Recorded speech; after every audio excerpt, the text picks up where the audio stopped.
បាទដែលគោរពជំរាបសួរពុកម៉ែបងប្អូនទាំងអស់នៅក្នុងបណ្ដាញសង្គមជាទីគោរពបាទថ្ងៃនេះគឺខ្ញុំ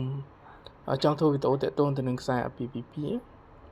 បើទោះតែខ្សែអាពាហ៍ពិពាហ៍ដែលមានទម្រង់ល្អក៏ដោយខ្សែអាពាហ៍ពិពាហ៍នេះបាទ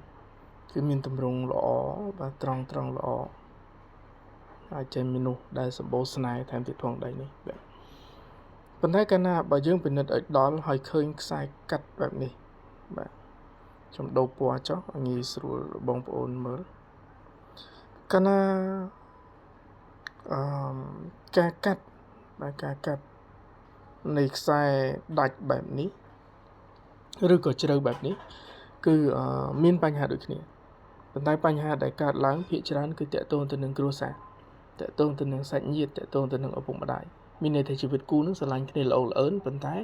សាច់ញាតិឬក៏ឪពុកម្ដាយទាំងសងខាងហ្នឹងគឺអាចបង្កបញ្ហាគ្រប់ពេលដល់លើម្ចាស់ដៃហ្នឹងបាទ